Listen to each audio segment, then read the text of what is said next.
Hi, everyone. Welcome to our 2021-22 Follow Our Lead. This is our last event for the year. We're very excited. And so I'll just give you a quick agenda overview. So we're going to do an overview of what LEAD's gone through this past year, what we've done. Then we'll talk about our LEAD certificate program. Then we will talk about what the cohort will present, their capstone project. And then I will thank the current board. We'll introduce the new board. We'll have a raffle at the end. So hang on, you have to be present to win. And then we will close.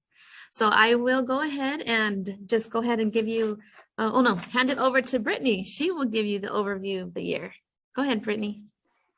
Hello, everybody. I just want to go over a little bit of what LEAD has done this year. So at the beginning of the year, we had our Follow Our Lead event, kind of showcasing our new board and preparing everybody for what we were going to have in store for this year.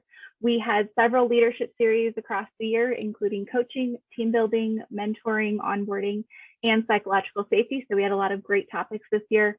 We also were a part of the HMC, which is the Highlander Mentor Connection Program, and that was really successful this year. And then we also were a part of the UCR Staff Conference this year, which went really well as well. So I will pass it back to Julie to go over a little bit of what our certificate program is about. All right. So since LEAD is a leadership affinity group, we decided to put together a certificate program where 6 of our staff members on campus, they had to apply, and we had to vet them and go through the whole process. And we put them through the certificate program. We paid for 3 of their Franklin Covey classes. We also had them go through through the leadership series. And we did assign them 3 LMS classes. So all of that on top of a capstone project that they've been working on all year that you're going to be able to hear from them later. And then, so to pick that topic, so I had asked Mr. Kim, the chancellor, what is something that we can work on? What is an issue or an opportunity that we can work on to help get that off of your plate? And he referred me to Jerry. Jerry referred me to Tammy, and Tammy said, she had a list actually. So she had a list of about 6 things, and on there was onboarding, and not just your department onboarding, like a campus-wide onboarding. How does someone come to campus and feel connected and engaged? So we took that idea, we worked on it, and I will hand it over to Amy, who is going to talk a little bit more about the project. Yes, thank you, Julie. So a little bit of more background on the capstone project. So Tammy Few, who is no longer at the university, she recommended onboarding, like Julie said. And during that time, my group, a part of the Chancellor's Making Excellence Inclusive program that was led by the Office of Diversity, Equity and Inclusion, we were working on an onboarding project, which was called the Highlander Welcome Committee. And that capstone project was established by my group, which was George Rules, Jason Matazda, Mylin Tran, and me. And what that program was, or that idea for that project, was to create a program to build a sense of belonging and introduce new hires to all the available resources that UCR has for us. And we believe that creating this sense of belonging at UCR will have a lasting impact on, our employees, as well as improve interdepartmental camaraderie and encourage that employee engagement, and ultimately improve staff retention. So this year's LEAD certificate program cohort has taken our original idea that we had during the MEI program and expanded it to the next level. So please welcome me in introducing the 2021-2022 inaugural LEAD certificate program cohort and their capstone project, Highlander Welcome Program.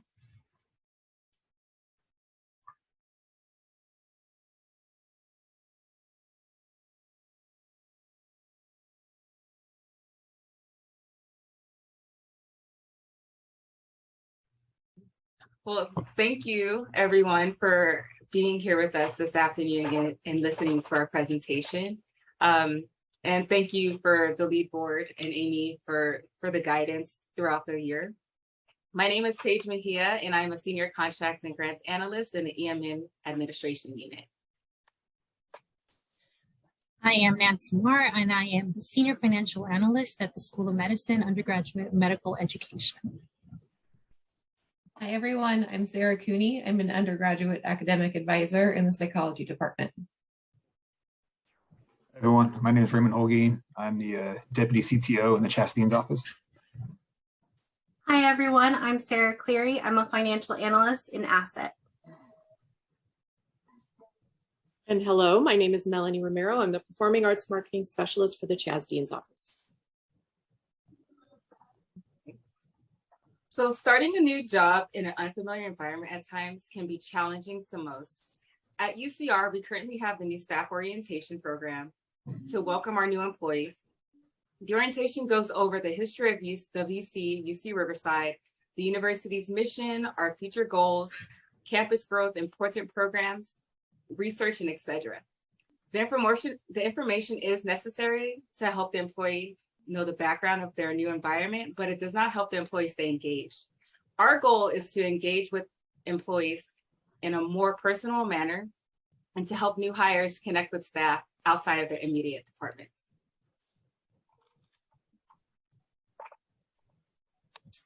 So our group identified the problem to be that UCR needs a program to engage new employees, particularly after they have participated in the staff orientation. We continue to experience lack in staff support and believe building a community for new employees is essential to reduce attrition in staff with 1 to 5 years of service. In the 2019 staff engagement survey, it was found that 47% of staff considered leaving UCR. And in the 2021 survey, 42% considered leaving UCR. With this being said, there was a 10% increase between the 2019 and 2021 data of staff between 3 to 5 years of service who considered leaving UCR. This is the group we hope to target in an effort to decrease these high rates of staff who consider leaving UCR.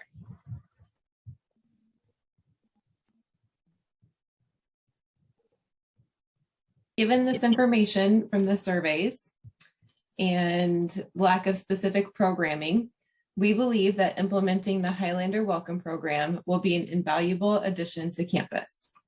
The Highlander Welcome Program consists of ambassadors who are staff volunteers on campus that will serve as a guide and mentor to new staff members. New hires will be paired with trained ambassadors who will help show them around campus, provide various resources for support services, and remind them of important requirements and trainings throughout their onboarding. The goal of this program is that this relationship with the ambassador will help facilitate a stronger connection to the campus community and foster a sense of belonging. When new staff feel they're truly a part of campus, we're hopeful that this will increase staff retention. The program is designed as a year-long in order to establish a lasting relationship and foster that sense of connection with the university. The first step in the process for a new hire to become a part of this program will be to submit an interest form on the website, likely linked through the LEAD webpage. The ambassador interest form will also be linked to this page, and we anticipate quarterly training and recruitment of ambassadors in order to help promote the program and grow interest. The ambassador will also help remind the new hire of various 30, 60, and 90-day deadlines throughout their onboarding, as well as general reminders of events during the year that they are encouraged to attend.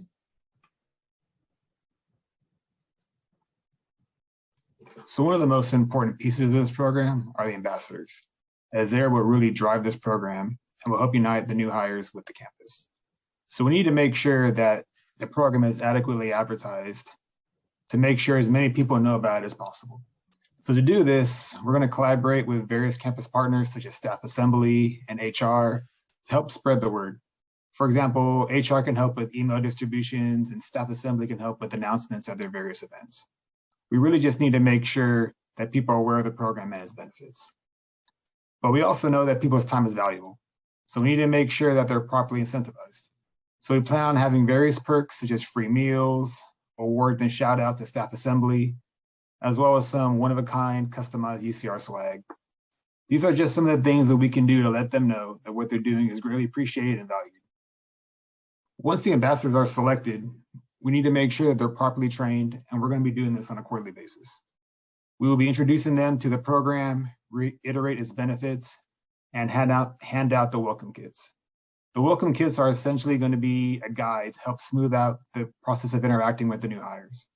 We're going to offer them suggestions on talking points, suggested activities, and points of interest to direct their new hires to. For example, many people don't really know about some of the hidden gems that make up UCR, such as botanical gardens or the arts blocks in downtown Riverside. These are all things the ambassador can do to help the new hires get acquainted with the campus and its surrounding community.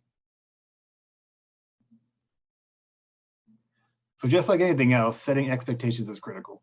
We need to make sure that the ambassadors are able to allocate the appropriate amount of time to meet with their new hires. That personal connection is critical to the success of the program. These meetups can be anything from lunches, social activities, or even just a simple cup of coffee. But it's really important to make sure that the personal connection is made. But we also need to make sure that there's open two-way communication between the ambassadors and the new hires. We need to make sure that the ambassadors are informed about the various campus events and milestones so that they can relay that information and give reminders just in case things get lost in the shuffle. It's also important that the ambassadors are able to listen and be open for any kind of concerns or questions that the new hires may have as well. We don't expect the ambassadors to have all the answers, but we do want them to be aware of the resources available to them so they can find out the answer if they need to.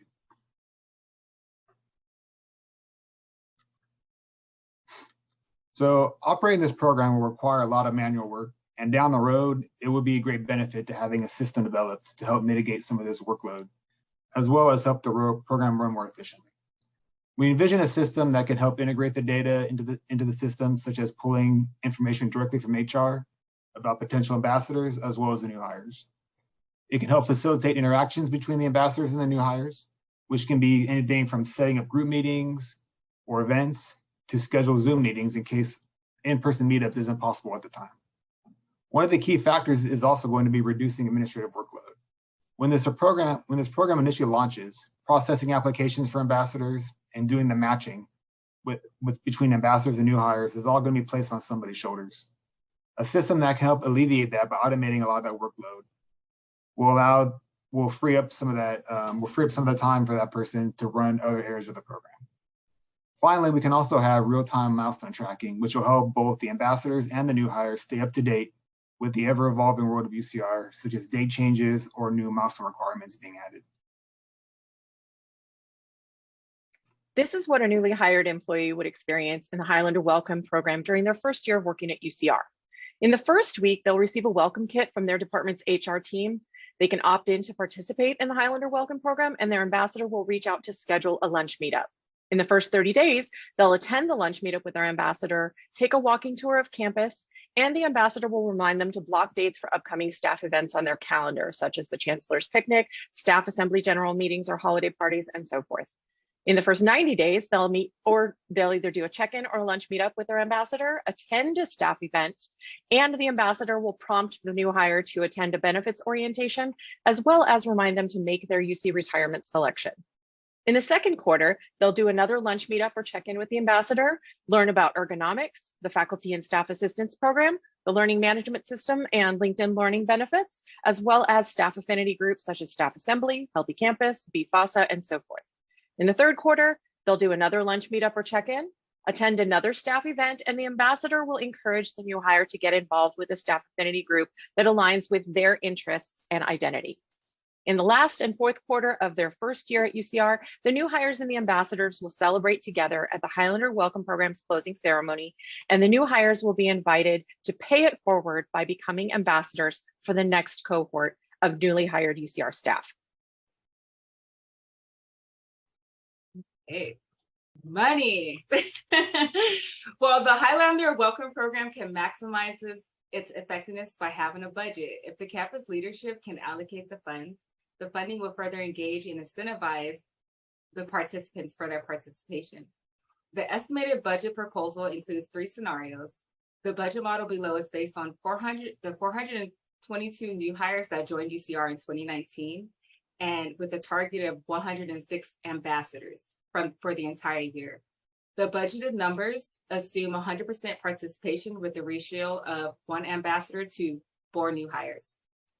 The budgeted items include swag and keepsake mementos for the ambassadors, dining dollars for ambassadors to use to treat new hires to lunch or coffee, recruiting items such as pins for new hires, printing postcards and flyers to advertise via the HR to be included in their new hire package.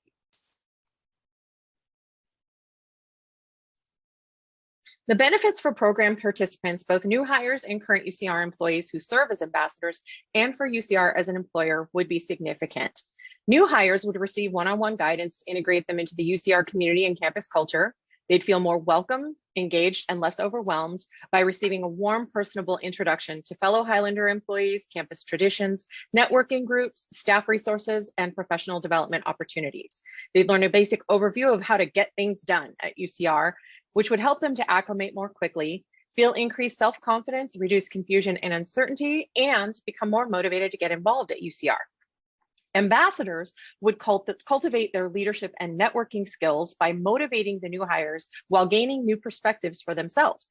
They would also increase their engagement, retention, and sense of purpose through deepening their connection to campus, and they'd feel more confident in their job functions and during performance evaluations. UC Riverside, as an employer, would benefit because both the new hires and the ambassadors are increasing their engagement and becoming more productive employees. The program would build its own pipeline by promoting the new hires to ambassadors after program completion, which we hope would boost engagement and reduce staff turnover rates. According to Carucci's 2018 article in Harvard Business Review, employers who spend more time onboarding their staff saw a 62% increase in productivity and 50% a greater retention of new hires. By augmenting the individual department's onboarding processes, Highlander Welcome Program ambassadors can help UCR to create an inclusive and equitable welcome experience for all staff members, working in partnership with HR team members and other staff affinity groups to raise awareness of this program. This year, University Advancement piloted their Scotty Up program over the past 6 months. Some of the benefits mentioned here were experienced by participants in the Scotty Up program, particularly by the 100% remote employees who haven't met any colleagues in person.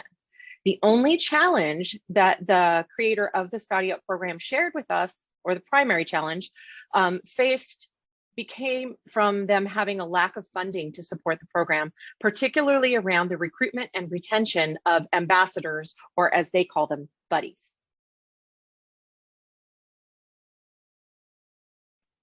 The risk of not having the program.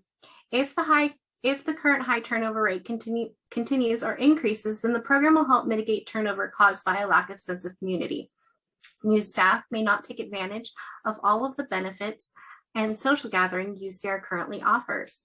There may be missed network and professional development opportunities. Drawbacks of the program itself. The program would have costs associated for lunches as part of the program or insignia items to promote the program or reward ambassadors for their service. As the Highlander Welcome Program is set on a volunteer basis, we may not be able to recruit enough ambassadors to make the program effective or sustain year after year. Also, the ambassadors may not be as diverse as we would like based on different org participants, backgrounds, and different job types. New hires may not opt in for the program right away or at all. Currently, the program is limited to staff only. Faculty and academic employees may want a program for themselves. The program may add a small additional workload for HR representatives to give new hires information regarding sign up of the program. With the implementation of the proposed budget, as the program visibility increases and the future website development of the Highlander Welcome Program, the drawbacks will lessen as time progresses, with the hope that staff retention will increase.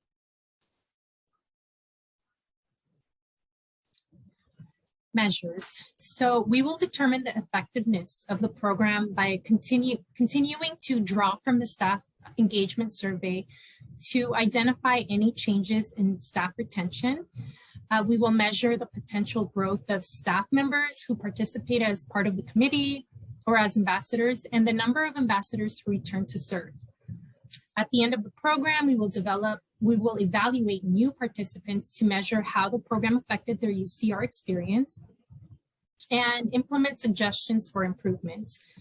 We will also solicit our stakeholders such as LEAD, staff assembly, HR, ambassadors, and staff who participated in the program for input and new ideas on the program itself. We're here today in hope that you will offer your support and endorsement of the Highlander Welcome Program for implementation across campus at UC Riverside. We believe that this program can help UCR to simultaneously reduce the high turnover rates and to increase staff engagement and productivity. The Society for Human Resource Management reported that on average, it costs a company 6 to 9 months of an employee's salary to replace them. For a position earning $60,000 per year, that equals between $30,000 to $45,000 in recruiting and training costs. Even at the highest tier of our proposed budget, the cost of this program is less than what it would cost UCR to recruit, hire, and train just one replacement employee. We hope that you can see the potential benefits UCR will reap by implementing the Highlander Welcome Program too. Thank you so much for your time and consideration. And if you have any questions, please give us the opportunity to answer them now.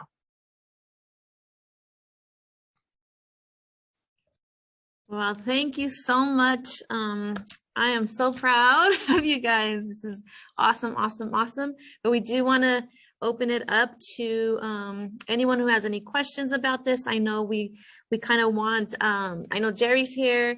We wanted to get some feedback from our senior leaders and open it up to anyone who has maybe some suggestions or questions, any clarification that needs to be given. So please raise your hands, ask questions.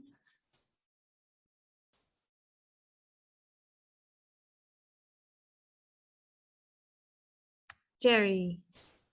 Yeah, thanks for the presentation. I appreciate it. A clarification and then a question, or maybe two questions. Is this intended for all staff or non-represented staff, or what is the assumption? For all staff. We were considering all staff, yes, to be part an ambassador or to be part of the program, to opt in to be a new staff going through the program, yes.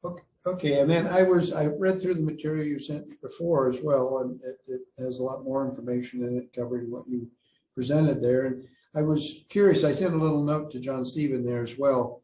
I know that just yesterday I saw some additional material that Sinclair was putting together kind of for swag and other things, sort of reimagining that program that I think in part is something that Liz asked about for at least a part of the new employee orientation overall there. So I didn't know to what extent there'd been any discussions with Sinclair and his group, but I see John Stephen has his hand up, so he probably knows. So I'm waiting for Julie to answer, and then I was going to come in. Okay, yeah. Actually, so Veronica actually put us together with Sinclair to kind of talk about that, because they are reimagining the new staff orientation, and there's like 6, I think, or John Stephen will answer that, and we can fit in one of those as far as being able to take from new staff orientation, and after that you go through this program kind of thing. Is that correct, John Stevens? Yeah, I think what you've shown here and what you've done here is great. Let me start off with that. This is really a great way of looking at it. And I think, one of the things that we want to do, or we're trying to figure out in HR, I think, when Liz came up with the, onboarding reimagined and was kind of thinking about trying to make it, I'm not going to say the same, but somewhat consistent, or kind of thinking about it from the eyes of not just staff, not just faculty, not just students, but kind of all three groups, and what can each group do to kind of take this further. I think what you've done here takes it even further. And we need to just try to figure out how to complement what this group is doing. So we definitely don't want to throw away anything that you've done, because I think this is really, really good stuff. But it's almost how can we incorporate it into a fuller picture to actually do better for, really students and faculty as well as just staff. So no, I think we just need to figure out how to now kind of combine this. I think sometimes what happens is, the left hand does something and the right hand doesn't know that it's happening at the same time. And that's not always a bad thing. And I think that's part of this. I think this was approved with Tammy, and you had started a certain level of work, and then Liz knew nothing about that and asked us to do something over here and some other groups. So I think the great thing about this is it really does work in conjunction with each other, and it should be easy to integrate somehow. And we just have to figure out what's the best way to do that, and making sure we don't have overlap or contradictory things, which I don't think we do. But great work. I just really wanted to, that's my real emphasis. Great work. Yes, thank you. And we look forward to working with HR, whether that means it stays in lead or if it goes over to HR, however it does happen. We just want it to happen. And yes, and what Jerry was referring to is their white paper. So they do have a white paper. We will put it on our website so we can have that, as well as the presentation. I know Brittany's awesome with getting those things on our YouTube channel. So she'll be able to have that available to everyone. Any other questions? I see Miriam's here. Miriam's it came out of her group, her MEI group that Amy was part of. So we kind of were like, hey, Miriam, is it okay if we take this? And she's like, yes, yes. I see George's hand up, and he was in the group with Amy too. And so, yeah, the goal of those group projects in the MEI program are, because it's a partner program with HR, we like to try to implement as many of the doable projects as possible. And I think Amy had written to me for a video recording of it, but it was on Willis's way out, and Tasha and I were trying to take over. So I don't think we recorded the public session that year. But yeah, it's nice to see another group lead taking over the attempts at implementation. And I think Liz's group that she assembled to rethink not just onboarding, but orientation activities across all the constituency groups. That group's only met once, and I think we're supposed to continue the work of alignment and new initiatives and implementation, but we haven't met again since that first time. I think, at least I haven't been invited to any more since then. And so I think that's a larger project where we want to, so we work with student affairs on common ground, building common ground activities and such. We're working with academic personnel on mentoring events and activities and such, trying to mirror some of the ambassadorial, Highlander mentorship program that Staff Assembly had created and things like that. And so this what John Stevens was saying is absolutely building the staff side out even further. So I look forward to seeing how it'll play out with central HR and collaborations and alignments there. Sorry, George, go ahead. Yeah, go ahead, George. My only question, I guess, is the idea currently to do it like each ambassador goes through the program with their new hire on like a one-on-one level, or is there room to do it as a group? Because I noticed your note that you're thinking of making it like a 4-to-1 ratio of hires to ambassadors. Sometimes those campus tours can take a bit. So if I'm the ambassador and if I have to do this for 4 people, it does start maybe to become a drain on the department. I'm assuming the ambassador is probably someone who's been in the department a while. It's probably like someone that the department kind of goes to a lot.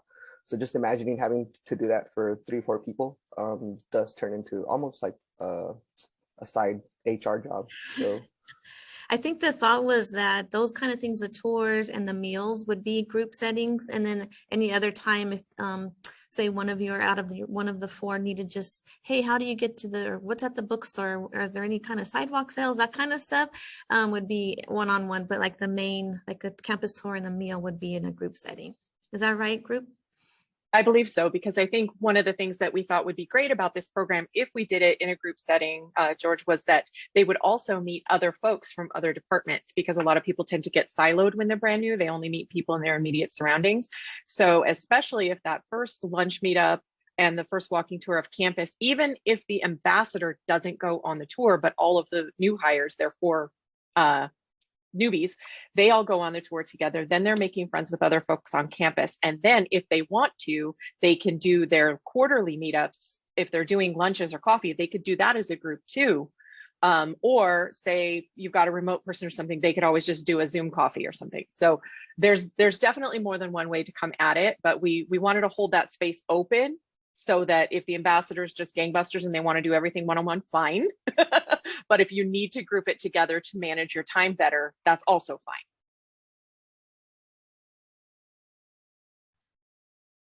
And Amanda? Hi, the nature of the training for the ambassadors, is it going to extend beyond the Highlander Welcome Program works into organizational development and DEI material? Because ultimately we want to foster a sense of belonging and engagement, right? So how far are we going to go into training for the ambassadors? I'll let someone from the group answer that.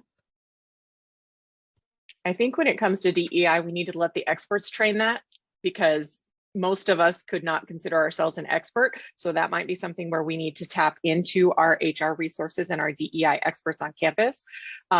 The training that we had in mind for this was really about teaching them, you know, here's a little kit of resources that we think you should do with a new hire. As well as if you don't know where these resources are as a staff member, this is good for you to know as well. And then I appreciate that you bring that up, Amanda, because in creating a sense of belonging, it is good to have that component in there. I just don't know that anybody from this program would be qualified to do it. We might have to reach out to ODHR. But it includes all those resource materials where new staff can go for help for all the investigative departments, all the HR resource advocacy offices and such. So that can be part of your welcome toolkit and stuff. I know they had mentioned in the white paper that there's a program similar to like what the students do in before you graduate, you need to have hike to the sea and go to the bell tower, like all the different things on campus to do. And that was kind of, we're going to have a list for staff to do that, kind of a checklist of things that you can do on campus before, we don't want you to leave, but in before you leave.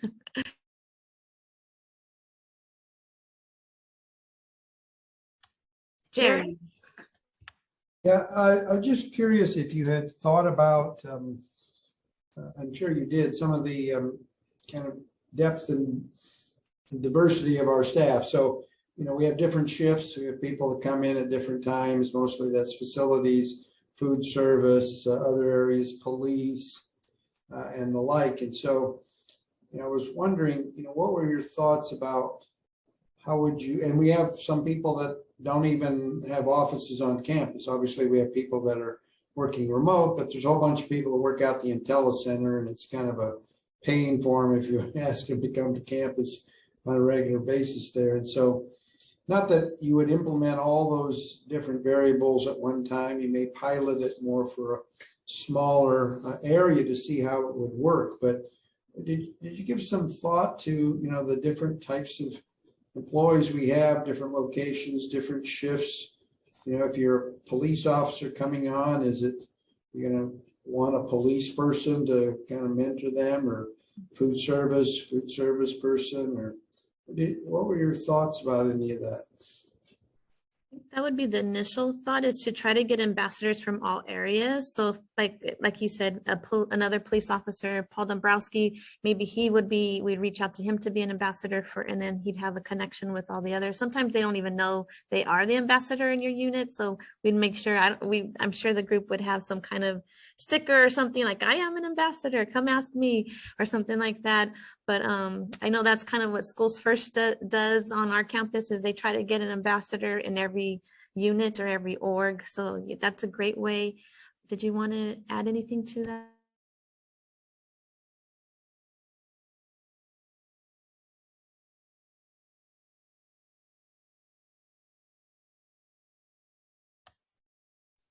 I think we also wanted to make this program more individualized. So once they meet with their ambassador and we have this initial intake survey of what their interests are, how much hands-on activity the new hire is going to want, how many meetings they would want, we really want it to be individualized to them and their new hire and their ambassador for what works for them. Maybe meeting in person works, maybe Zoom, but we really wanted to let the ambassador take the program to see what works individually for them and the new hire.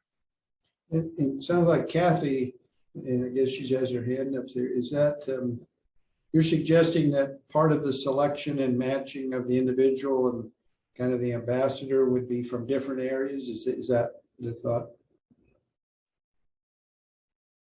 I can't hear you. Oh, can you hear me now? I'm sorry, I'm Yeah. in my car, Yeah, no. I not can't. driving. I had gotten from the presentation that part of the lure of this was to get people out of the silo of meeting the same people they would know.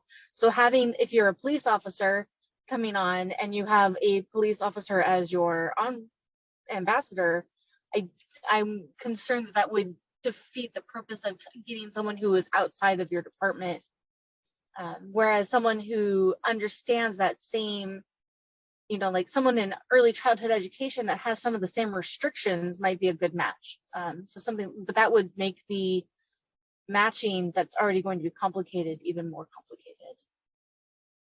Yeah, we would first try to match you with a non-person in your department. If the time doesn't work, we would do that first. But of course, if there's absolutely no one else we can match you with, you're gonna be stuck with your suite mate. I'm just kidding. But they will try their best to match up someone across campus. And to address more to what you were saying, Kathy, because that is something we had thought about, is getting acquainted with folks outside your department is vital at UCR. That's one of the things that helps to make friendships across campus and to build collaborations. And then to Jerry, what you were asking about in terms of the timing and the scheduling and who's got an office, who's on campus, who's not, those are all very big open-ended questions that I think we touched on, but in terms of like this presentation, we couldn't really dig too deep into it because we had limited time.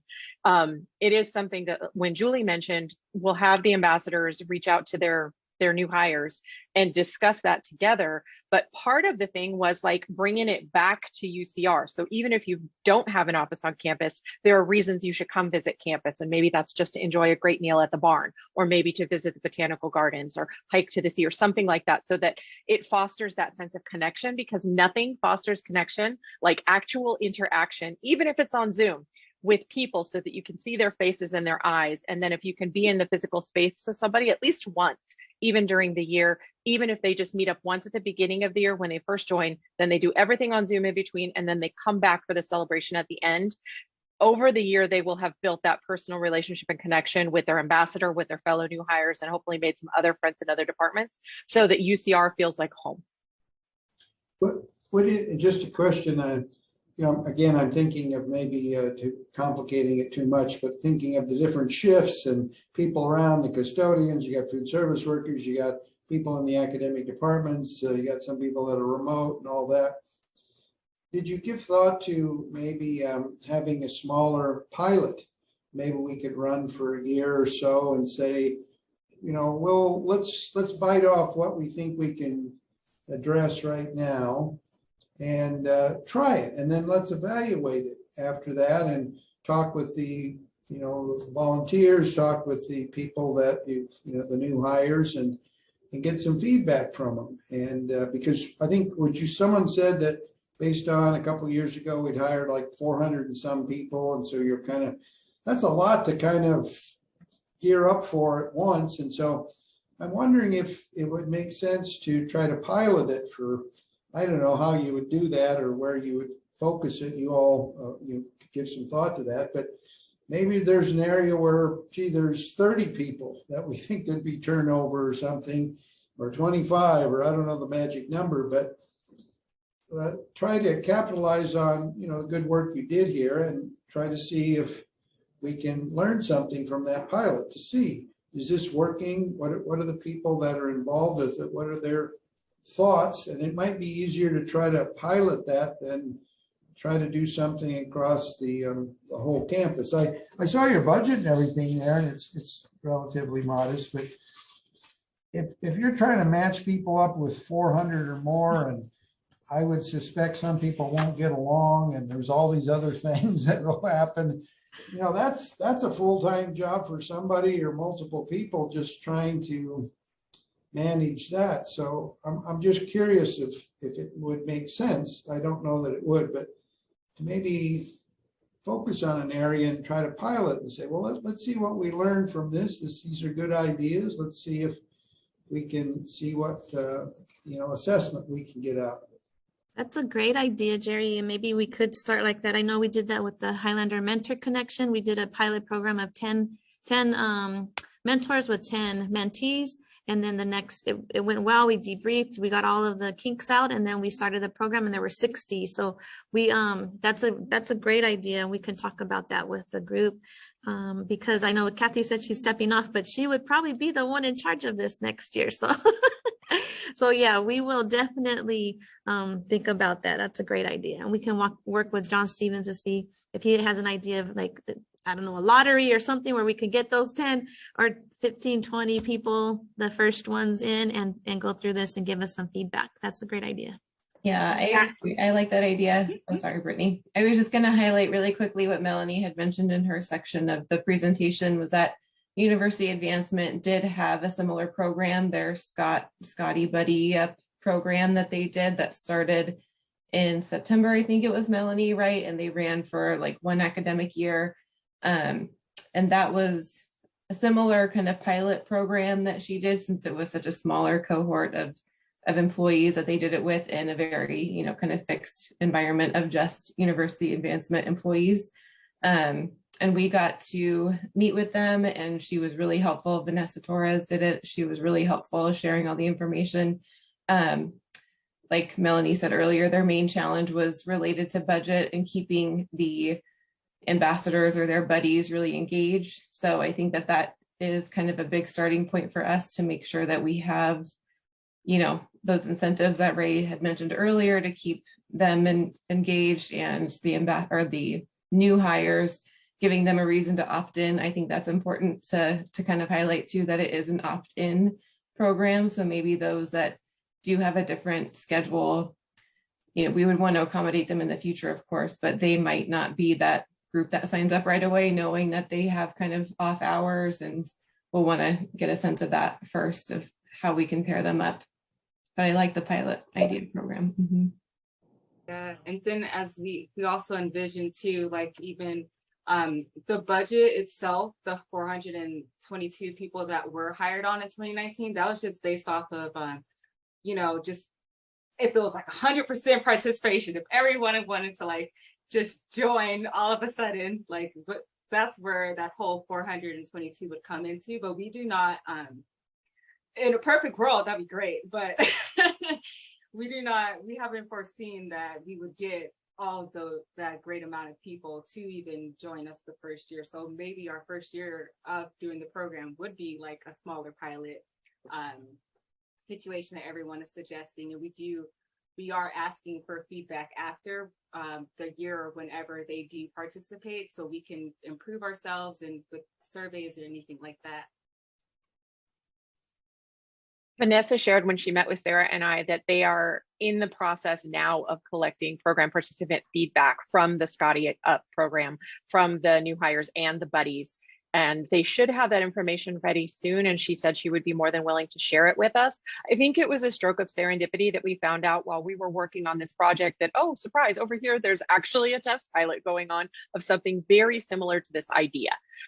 So it's kind of already happened. It's just not called the same thing. And we are not 100% locked on to the title. So if people were like, yeah, I really like Scotty Up, roll it with that, fine. If you really like Highlander Welcome Program, roll it with that. If it gets named something else, we're pretty flexible. It's Amy and her group's core idea that we wanted to help just give a little bit more structure to. George? Just to piggyback on what Jerry said with the pilot, and I'm not sure whether the staff engagement survey, the data will show this, but if there's a way to kind of pinpoint what role or what type of employee is in that 42% that wants to get out of here, maybe start with them type of thing. It could be transactors, it could be entry-level supervisors or mid-level, you know what I mean? Like there's probably a certain group of people on campus who are more akin to like jump to another ship. So we could kind of pinpoint them and just kind of start off with them and then focus on that. That might be, you know, the I suck at analogies right now, but like the more the wound that probably needs healing first, you know, to stop the bleeding type of wound.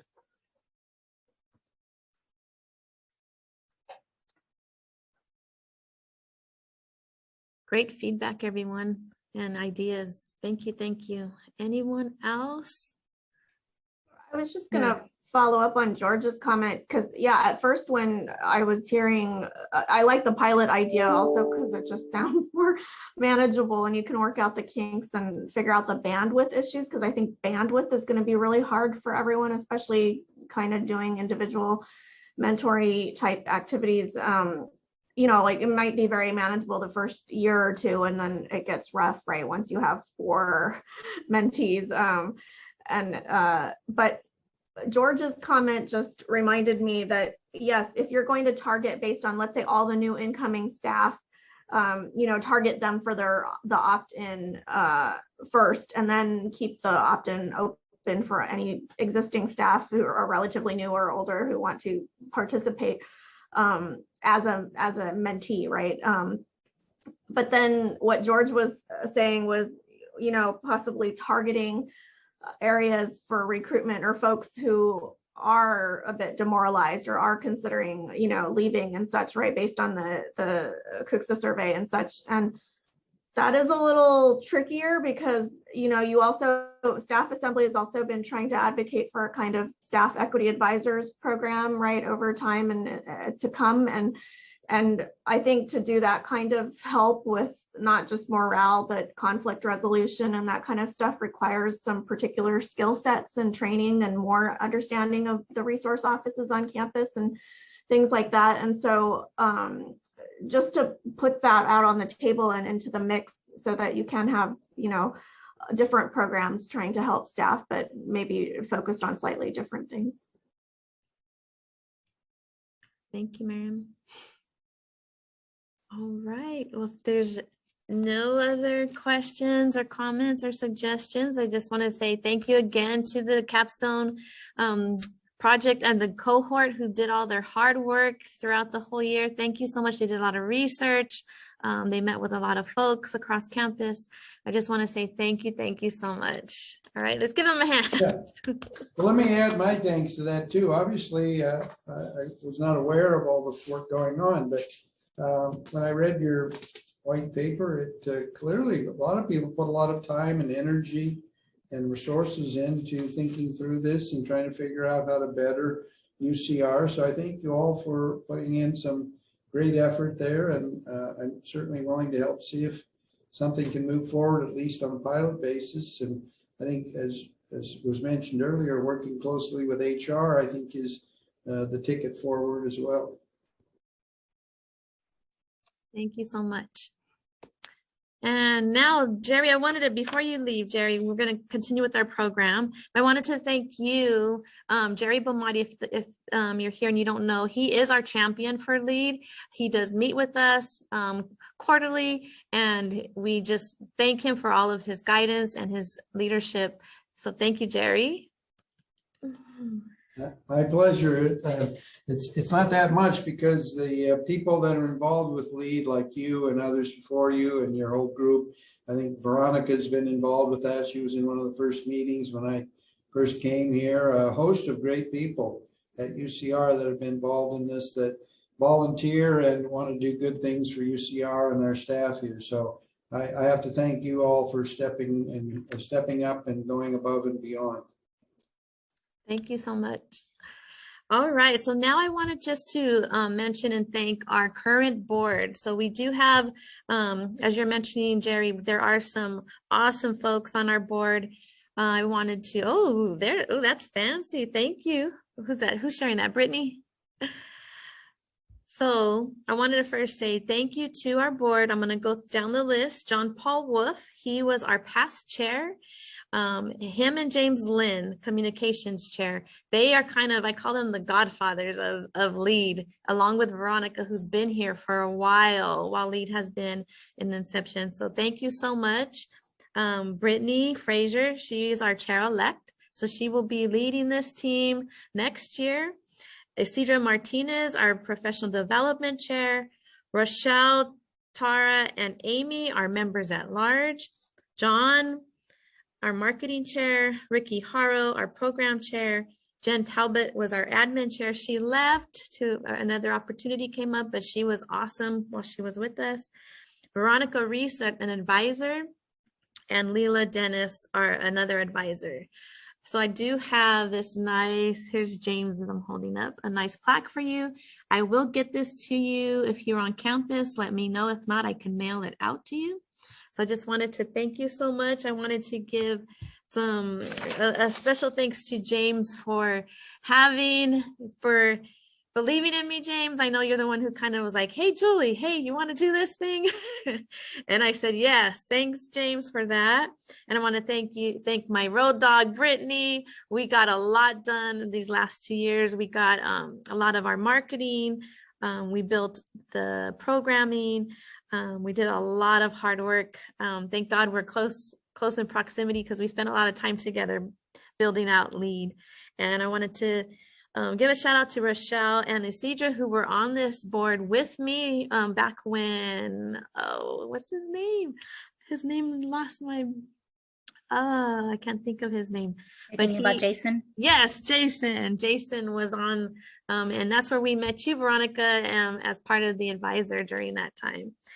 And thank you, Veronica, also for keeping me accountable, making sure I'm doing things the right way and not spending too much money. And thank you so much for your leadership and all of everything you've done for LEAD as well, and all of this. And then thank you, John Stevens, for the HR, all of the work that we've done with HR and our collaboration. And I will now turn it over to Miss Brittany, who's going to announce our new board. Can I add something? Sorry. Of course, James, go for it. Sorry, I am I was in the chair director meeting, so get a bit late joining in. But I know the capstone that the whole team will be working on the whole project. I'm really happy about, I really appreciate the past year, Julie really pick up and make the whole LEAD moving full steam. And of course, with Jerry, Jerry, your support, without your support, we go nowhere. But really, under that, with Julie's leadership, the whole LEAD really lead ongoing. So I'm really happy with that. The second is the new board. We really have a new blood in, and I think that's all excellent leaders in a leader board. And I'm happy going to be, finally I can take a rest. So I can step it down. And I think that I really trust the new board will be making the, move forward and even make it more excellent, the LEAD. Thank you for everyone. Thank you. Of course, and thank you so much, James, for all the work that you've put into this. I know I just started a couple of years ago, and it's been amazing to work with you and to really see this grow. With that, I want to introduce our new board for next year. We have quite a bit of new blood, and I'm really, really excited for this next year. My vice chair, chair-elect, will be Amy Gu, the Finance and Administrative Project Manager from School of Medicine. Our immediate past chair, of course, will be Julie Salgado, the Events Manager for CHAS Facilities. Our Information Technology Chair will be Raymond Holgan, the Deputy Chief Technology Officer from the CHAS Dean's Office. Our Program Chair will be Kate Dorff, the Manager of External Relations and Protocol for School of Medicine. We actually will have 2 marketing chairs this year. They will be co-chairs, and those are Erin Staley, the Enrollment Marketing Manager for University Communications, and Melbert Zubayan, Enrollment Marketing Manager for University Communications. We will have 2 professional development chairs this next year. It was a very large role, so we decided to split it into 2. So we have Alexandra Rollins from Learning and Development Consultant at EOD, and Isidra Martinez will be continuing on with us, the Financial Administrative Officer from Undergrad Medical Education. Our administrative chair for this next year will be Sarah Cleary, the Financial Analyst for Asset. And our outreach chair, which is a new position to lead, will be headed by Catherine Van Horn, the Graduate Student Service Advisor for CNES Graduate Student Affairs. And of course, we will have our frog advisors. So Veronica Ruiz, the CFAO of Assets, and Alexander Rollins will be working with us as our HR advisor, who is the Interim Director of Employee Organizational Development. So really excited for this next year and all of the people that we have. It's a much larger board this year, and we're excited to get started. Yay, thank you, Brittany. And now for our raffle. So what we did was every when we had our series, our leadership series, every speaker got to give me a book that they recommended. So we have Multipliers, Servant Leadership, Make Your Case.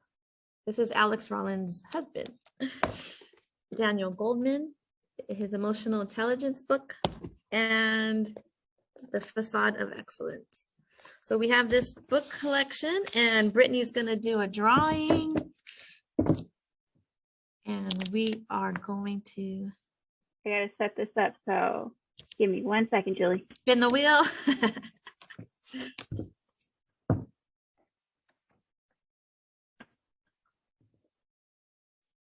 If you're the winner, please share your collection. I don't know if you, my mom's taught me this. When you lend out a book, you have to write down who has it, the name of the book, because you will forget and you're like, oh, who has that book? And you'll never get it back. So it's like the library. Yes.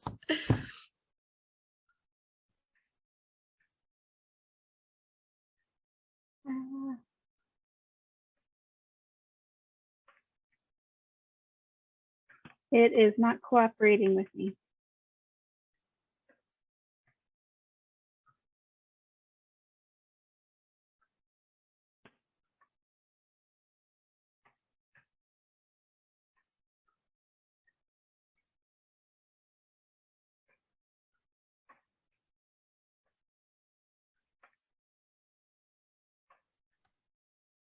If it's not cooperating, we could put, you have a recording of who's been here, Brittany. We can just do it later and get these books to them if you want. Yeah, I'll go ahead and do that. So as soon as we pick our winner, you will receive an email from me, and I will be sure to get those to you. I apologize. All right. Well, thank you, everyone. Thanks again to our cohort. They work so hard. Thank you, everyone who's helped support LEAD. And I look forward to next year. I'll be the immediate past chair, but I know Brittany won't let me go too far. So same with James. I know, James, you think you're stepping down, but I have plans for us, the old past chairs and the past board. I'm always with UCR. So. All right. Thank you, everyone. Have a nice day.